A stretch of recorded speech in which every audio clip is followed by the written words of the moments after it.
হয় নমস্কাৰ মই আজি আহিছোঁ বঙাইগাঁও জিলাৰ কণজলা গাঁৱত জাগৰত শিৱ মন্দিৰত। এই জাগৰত শিৱ মন্দিৰটো বহু দিনৰ পুৰণা মন্দিৰ হয় আৰু কিছুদিন আগতে ইয়াতে মাটি খোদিত কৰোঁতে মাটিৰ তলৰ পৰা গণেশ দেৱতাৰ মূৰ্তি উদ্ধাৰ কৰা হৈছিল। আৰু কেৱল গণেশ দেৱতাৰ মূৰ্তিয়ে নহয়, আৰু ইয়াতে বহু ধৰণৰ শিলেৰে কটা মূৰ্তি আছে। আপোনালোকক দেখুৱাব চেষ্টা কৰিম।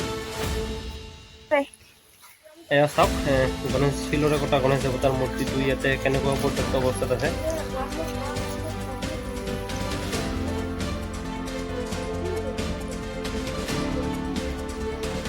এই ঐতিহাসিক শিলৰে কটা মূৰ্তিবোৰ যদি এতিয়া সংৰক্ষণৰ ব্যৱস্থা কৰিব মূৰ্তিবোৰ আছে। এয়া চাব পাৰিছে আপোনালোকে কহিজলা শিৱ মন্দিৰৰ যি ঐতিহাসিক শিলৰে মূৰ্তিবোৰ ইয়াতে বনোৱাৰ পিছত ইয়াতে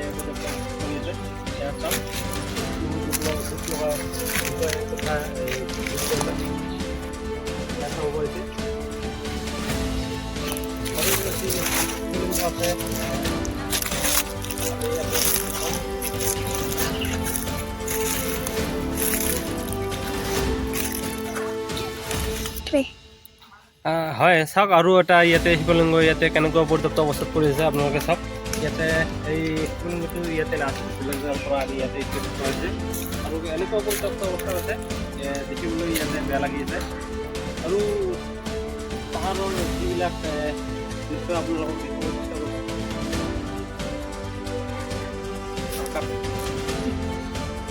আৰু ইয়াতে কচুতলা গাঁৱৰ যি ঐতিহাসিক পুৰণা জাগ্ৰত শিৱ মন্দিৰত এটি মূল্যৱান বস্তু আছে।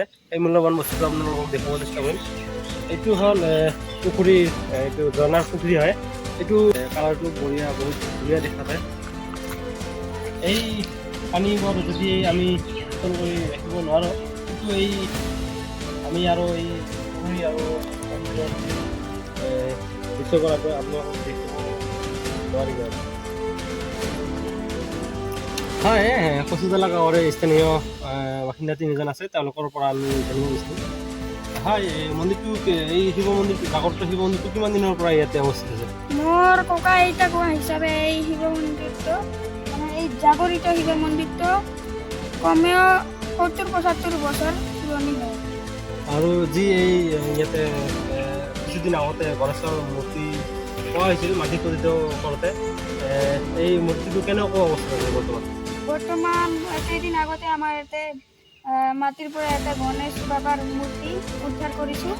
তাৰে পৰা আমাৰ মূৰ্তিটো একদম বেয়া অৱস্থাত আছে। আমাৰ চাল নাই।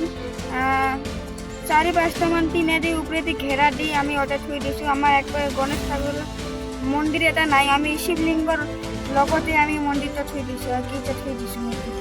আৰু যি নতুনকৈ গঠিত অসম চৰকাৰক আৰু পৰ্যটক বিভাগক কি ক'ব বিচাৰে আপোনালোকে? আমি ক'ব বিচাৰিছোঁ যে আমাক এটা গণেশ বাবাৰ এটা মন্দিৰ তুলি দিব লাগে আৰু আমাৰ শিৱ মন্দিৰটো ভাল কৰি দিব লাগে। আমাৰ শিৱ মন্দিৰত একো বেৰা থেৰা নাই ভালকৈ। আমাৰ ল'ৰাহঁতে কমিটিৰ ল'ৰাহঁতে মন্দিৰৰ যিখিনি পইচা আছিল সেইখিনি পইচা দি আমাৰ নেট লগাইছে আৰু এইখিনি কাম কৰিয়ে আছে আমাৰ।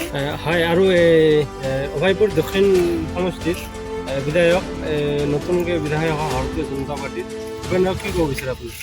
আমাৰ অভয়পুৰী দক্ষিণ সমষ্টিৰ বিধায়ক শ্ৰী ভূপেন ৰায় ছাৰক আমি এটাই কথা ক'ব বিচাৰোঁ যে আমাৰ ইয়াতে এটা মন্দিৰ সাজি দিব লাগে।